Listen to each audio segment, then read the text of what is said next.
It was a typical summer evening, and Average Joe was getting ready for his weekend barbecue party. As he scrubbed the grill and prepped the burgers and hot dogs, he felt a strange sensation, as if he was being watched.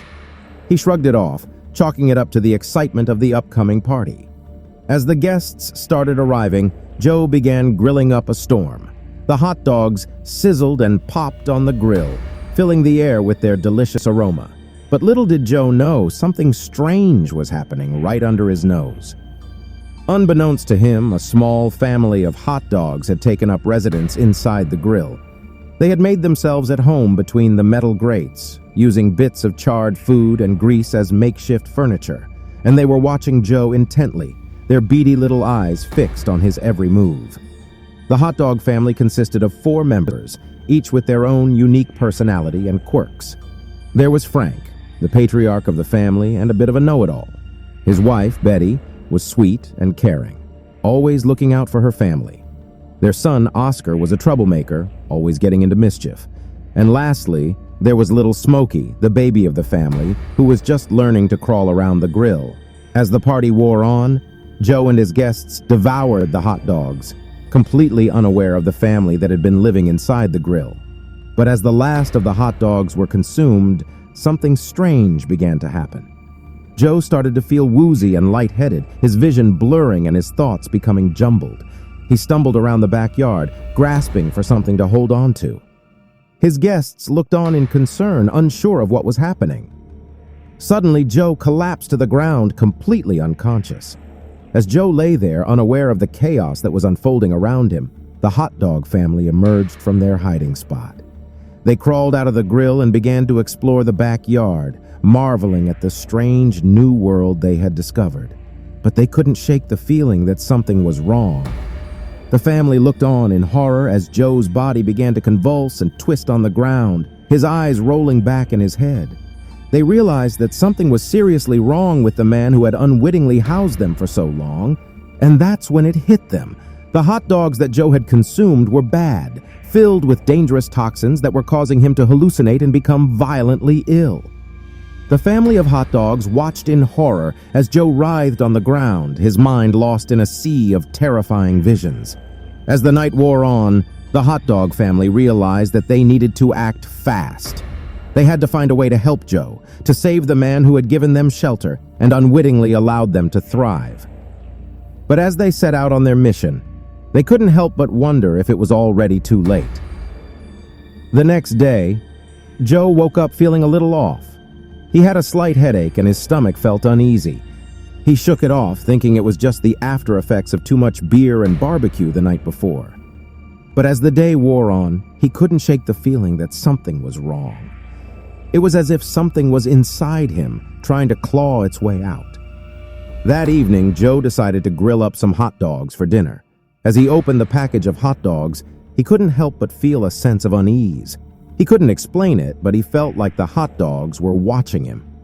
He shrugged it off and threw them on the grill. As the hot dogs sizzled and cooked, Joe couldn't help but notice that they looked different than usual. They were plumper and seemed to be almost pulsating. He dismissed it as his imagination and continued cooking. Once they were done, Joe took the hot dogs off the grill and placed them on the bun. He added ketchup and mustard and took a big bite. That's when he noticed that the hot dogs were talking. "Hey, what do you think you're doing?" said the hot dog in his hand. Joe jumped back in surprise, almost dropping his dinner.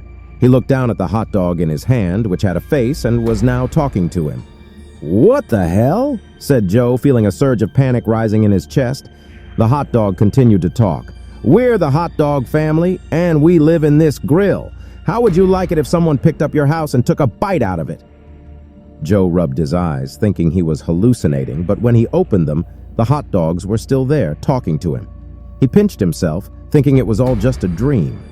But the hot dogs continued to speak.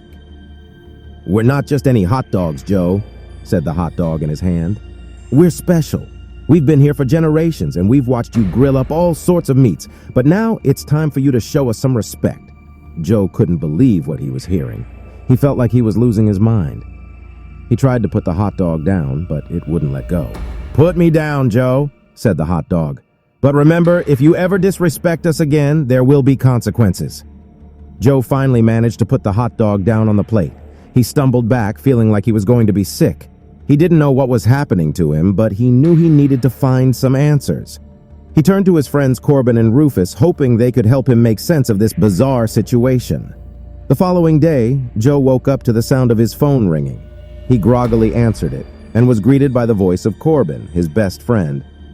"Hey Joe, you awake?" Corbin asked.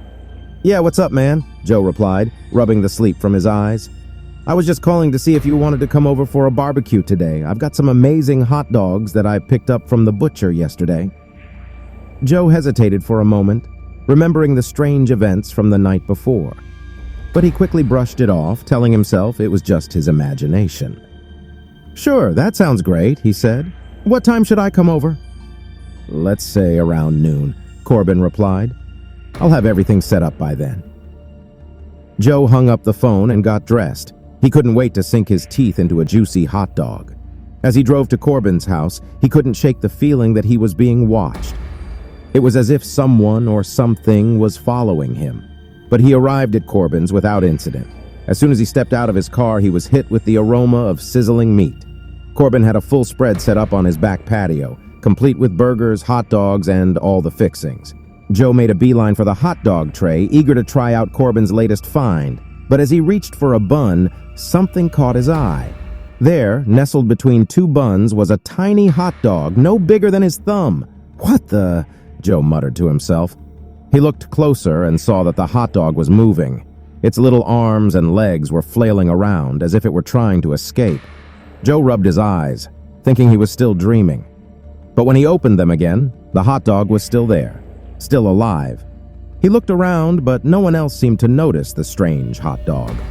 They were all too busy enjoying their own meals. Joe's appetite vanished. He couldn't bring himself to eat the hot dog, not after seeing it moving like that. "Hey man, you feeling okay?" Corbin asked, noticing Joe's lack of enthusiasm for the food. "Yeah, I'm fine," Joe replied, forcing a smile. "Just not feeling too hungry right now." He made an excuse to leave soon after, using work as an excuse. He couldn't shake the feeling of unease that had settled over him. As he drove back home, he couldn't stop thinking about the little hot dog, still alive and trapped between the buns. When he arrived home, he went straight to the grill. He wanted to see if the hot dog family was still there, if they were still alive. But when he opened the grill, it was empty. Not a single hot dog was in sight. Joe felt a pang of disappointment, and a small part of him wondered if he had imagined it all. But deep down, he knew that something strange was happening, and he had a feeling that it was only going to get worse. Joe sat alone in his backyard, staring blankly at his barbecue. The sun had long since set, and the cool night air was starting to settle in. Joe could feel the chill seeping into his bones, but he didn't move. He was lost in thought, trying to make sense of everything that had happened. The hallucinations had been intense, but now that they were over, Joe couldn't help but feel a sense of loss. He had grown attached to the hot dog family, even though they were just figments of his imagination. He wondered if he would ever be able to have a successful barbecue again, or if the memory of what had happened would forever haunt him. As he sat there, lost in thought, Joe suddenly heard a rustling in the bushes. He froze, listening intently. Was it a raccoon or something worse? Slowly, Joe got to his feet, his heart pounding in his chest. He approached the bushes cautiously, his eyes scanning the darkness. Suddenly, something darted out from the bushes, startling him. But it wasn't a raccoon. It was Frank, one of the hot dog family members. Joe couldn't believe his eyes. He had thought they were just a hallucination. But here was Frank, alive and well. "Frank?" Joe said incredulously. Frank looked up at Joe, a small smile on his face. "Hey there, Joe," he said. Joe was at a loss for words. He didn't know what to make of this. Was he still hallucinating? Or was Frank really here, alive and well? "Are you real?" Joe asked tentatively. Frank chuckled. "As real as you are, Joe. We hot dogs may not have a long lifespan, but we sure know how to make an impression." Joe was dumbfounded. He couldn't believe what he was hearing. "But how? How is this possible?" Frank shrugged. "Who knows? Maybe it was the spices in those bad hot dogs you ate. Maybe it was some kind of weird cosmic coincidence. Or maybe it was just fate. Who knows? Joe was still in shock, but he couldn't help feeling a sense of relief. He wasn't crazy after all. The hot dog family was real, and they were here with him now. As Frank and Joe talked, they heard another rustling in the bushes. This time it was Oscar. Joe couldn't believe it. The whole hot dog family was alive and well, right here in his backyard. Over the course of the next few hours, Joe talked with the hot dog family, learning more about their lives and their struggles. They told him about their adventures in the grill and how they had managed to survive despite the odds. They even shared a few laughs and jokes, lifting Joe's spirits and making him feel more alive than he had in years. As the night wore on, Joe felt a sense of peace settling over him.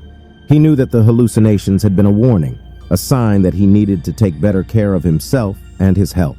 But he also knew that the hot dog family had been a gift, a reminder that even in the darkest of times, there is always hope. And as the sun began to rise over the horizon, Joe realized that he was ready to start anew. With the hot dog family by his side, he knew that he could conquer anything that life threw his way. And he knew that he would never forget the lessons he had learned from this strange, wonderful, and terrifying experience.